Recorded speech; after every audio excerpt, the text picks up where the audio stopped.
Shalom. Saat ini kalau kita perhatikan, orang lebih cenderung berbicara tentang kemanusiaan daripada hal rohani. Udahlah, masalah agama, masalah rohani taruh di belakang. Sekarang kita bergandeng tangan untuk saling membantu sesama. Apakah ini benar? Bagaimana pandangan Kristiani tentang hal ini? Apakah hal rohani nomor 2, kemanusiaan nomor 1? Renungan hari ini dari Matius pasal 1 ayat 21, 22, dan 23. Saya akan bacakan 3 ayat ini. Ia akan melahirkan anak laki-laki, dan engkau akan menamakan dia Yesus, karena dialah yang akan menyelamatkan umatnya dari dosa mereka. Hal itu terjadi supaya genaplah yang difirmankan Tuhan Allah Tuhan oleh Nabi. Sesungguhnya anak darah itu akan mengandung dan melahirkan seorang anak laki-laki, dan mereka akan menamakan dia Immanuel, yang berarti Allah menyertai kita. Tema renungan pada saat ini ialah arti nama Yesus.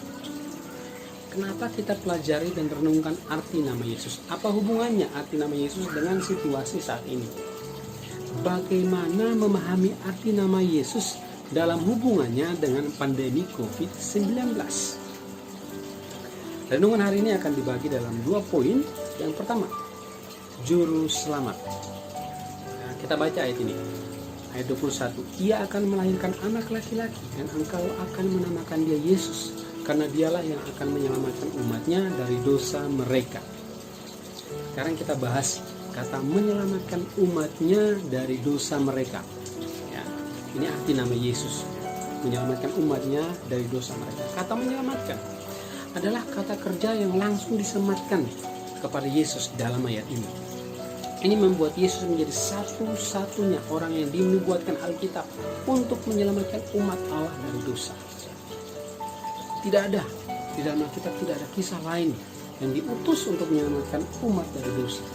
Tokoh-tokoh Alkitab kita baca, Nuh menyelamatkan keluarganya dari air bah, Musa menyelamatkan bangsa Israel dari perbudakan bangsa Mesir, Yosua membawa Israel menduduki tanah perjanjian, Hakim-hakim menyelamatkan Israel dari jajahan bangsa sekitar, raja-raja memimpin Israel sebagai umat Allah.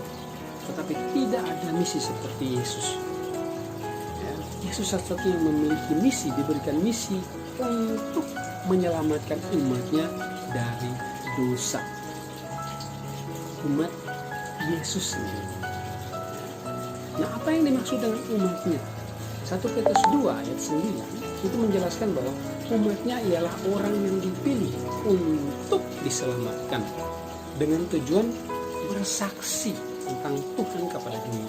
Jadi umat yang dipilih diselamatkan untuk bersaksi. Nah, ini umat ini. Nah, bagaimana kita mengetahui bahwa seseorang sudah dipilih Tuhan untuk diselamatkan? Iman. Iman adalah bukti bahwa seseorang telah dipilih Tuhan untuk diselamatkan. Diselamatkan dari apa? Diselamatkan dari dosa. Nah, ayat tadi mengatakan menyelamatkan umatnya dari dosa. Nah, dari dosa mereka. Maksudnya apa? Pelanggaran yang mereka buat. Pelanggaran terhadap hukum Allah yang menyebabkan manusia terpisah dari Allah, sehingga hidup mereka menurut keinginan mereka sendiri. Nah, akibat dari dosa ialah kematian atau kerusakan total bahasa teologinya. Ya. Nah, pandemi yang kita alami saat ini adalah salah satu akibat dari kerusakan tersebut. Ya, kita baca pandemi COVID ini muncul. COVID ini muncul di Cina dari sebuah pasar yang katanya kotor. Apalah itu, secara rohani kita menafsir bahwa akibatnya muncul dari dosa. Nah, refleksi apa yang dapat kita renungkan dari kata juru selamat ini? Bagaimana melihat dan mengerti kehadiran juru selamat dalam COVID-19 ini, dalam pandemi COVID-19 ini? Ada beberapa cara. Yang pertama, kita lihat bahwa walaupun dalam masa COVID ini, Tuhan menggunakan masa COVID ini untuk menjangkau orang. Ada orang yang sebelumnya tidak percaya Yesus, lalu percaya Yesus. Melalui suasana yang Tuhan bekerja. Ada umat Tuhan yang dikuatkan untuk tetap percaya kepada Tuhan. Secara ekonomi lemah, masa depan tidak pasti, tapi Tuhan menguatkan. Lewat masa ini mereka semakin kuat, semakin mencari Tuhan, semakin mengandalkan Tuhan. Tuhan bekerja menyelamatkan umat ini. Tuhan juga bekerja, gereja-gereja secara umum, baik organisasi, baik secara pribadi, mulai berkhotbah lewat tindakan, membantu orang sekitar, menyelamatkan orang sekitar secara ekonomi. Nah, ini cara Tuhan menyelamatkan orang sekitar, dunia sekitar, gereja lewat gereja. Jadi juru selamat tetap bekerja, juru selamat ada. Ya, kita tidak hanya melihat penyebaran COVID ini secara fisik, secara medikal, tapi dampak yang ditimbulkan dalam berbagai sektor, secara ekonomi, secara pendidikan, pekerjaan. Saya sebagai guru freelance akhirnya harus kehilangan pekerjaan karena pandemi COVID ini. Tapi Tuhan bekerja, tetap bekerja, sehingga saya diberkati. Saya berkesempatan membuat renungan terus memberkati banyak orang. Secara politik kita lihat, kita mendoakan Indonesia supaya tenang, damai. Dan lewat pandemi ini apa yang terjadi? Gerakan-gerakan radikal lewat ormas-ormas yang selalu demo menggunakan tanggal cantik itu diredam, karena mereka kena dampak. Kritik-kritik tidak membangun terhadap lawan politik pemerintah diredam karena mereka terdampak pandemi juga. Budaya-budaya tidak produktif seperti mudik diredam lewat pandemi. Tuhan bekerja. Indonesia sedang bertumbuh, walaupun secara ekonomi mungkin sedikit menurun, tapi kalau pandemi ini lewat, Indonesia menjadi bangsa yang digital. Apa coba? Sekolah sekarang hampir semua kami kuliah online, sekolah online semua. Ibadah, pelayanan Kristen online, silaturahmi online, belanja online. Kalau Indonesia berhasil melewati pandemi COVID-19 ini, kita akan menjadi bangsa lain, bangsa digital yang kuat. Jadi selama ini kita berdoa, Tuhan berkati saya, Tuhan berkati gereja saya, keluarga saya, bangsa saya. Tuhan memberkati. Dalam pandemi ini Tuhan bekerja menyelamatkan. Jadi Tuhan bekerja, Tuhan tetap berkarya.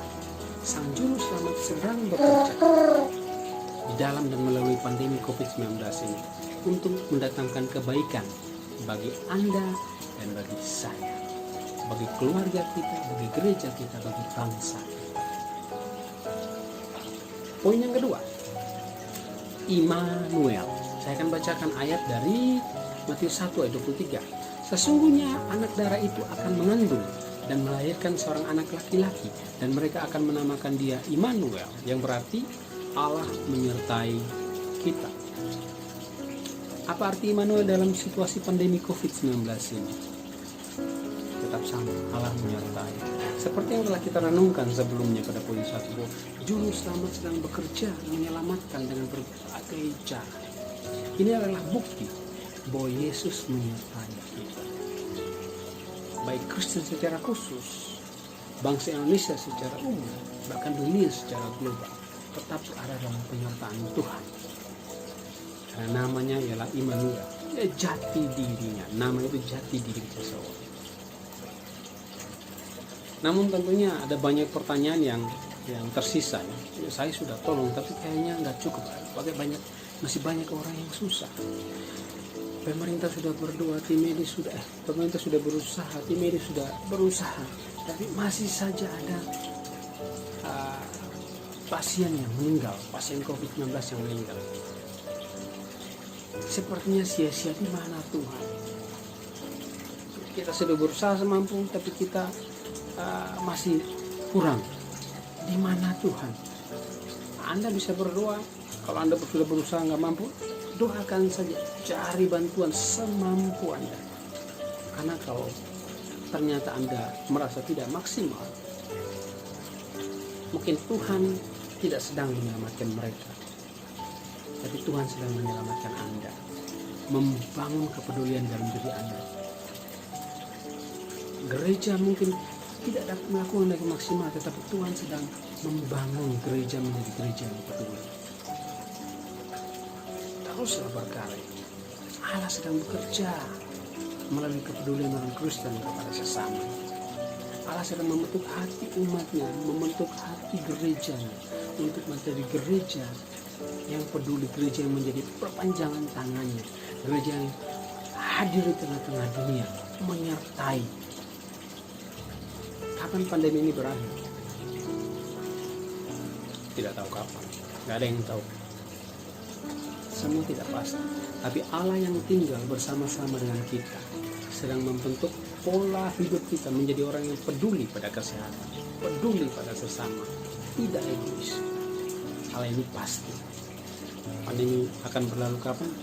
Tidak pasti. Tapi Allah kita pasti sedang bekerja. Apakah selama ibadah online Anda semakin dekat dengan Tuhan? Tidak ada yang tahu. Atau sebaliknya, Anda semakin jauh dari Tuhan? Tidak ada yang tahu. Allah sebelum pandemi, Allah pada saat pandemi ini, dan Allah setelah pandemi ini adalah Allah yang sama. Dia tetap berkarya menyelamatkan umatnya. Dia ada bersama kita, di antara kita, di dalam keluarga kita. Dia tahu kesulitan finansial kita. Dia tahu tantangan finansial keluarga kita. Ia tahu tantangan pekerjaan kita. Gaji dipotong, bahkan ada yang kehilangan pekerjaan. Bisnis sulit, pendidikan anak-anak terganggu, dan banyak tantangan lain.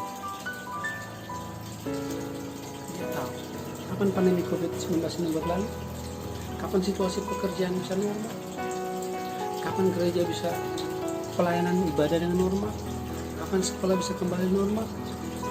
Pemerintah bilang kalau PSBB tahap yang ketiga ini kalau berhasil, maka kita bisa memulai normal baru, new normal. Tapi kapan? Tidak ada kepastian. Namun Allah yang tinggal bersama kita, Ia setia menyertai dan menyelamatkan kita. Itu pasti. Kesimpulan dari renungan pada saat ini adalah, pertama, Allah kita adalah Allah yang menyelamatkan. Ia sedang menyelamatkan Anda. Ia mau menyelamatkan orang di sekitar Anda melalui Anda. Jangan takut, bertindaklah karena Ia menyertai Anda. Yang kedua, Allah kita adalah Allah yang menyertai. Penyertaan Allah berlangsung penuh aksi. Aksi penyelamatan. Yang menyelamatkan Anda, keluarga Anda dari krisis ekonomi. Yang menyelamatkan orang-orang sekitar, gereja, jemaat yang kekurangan melalui jangkauan tangan gereja. Allah kita penuh aksi. Aksi penghiburan. Yang menghibur dan menguatkan kita lewat video-video rohani yang dikirim secara teratur, ibadah-ibadah. Yang menyelamatkan Allah kita penuh aksi. Aksi mendewasakan. Allah sedang bekerja mendewasakan iman kita.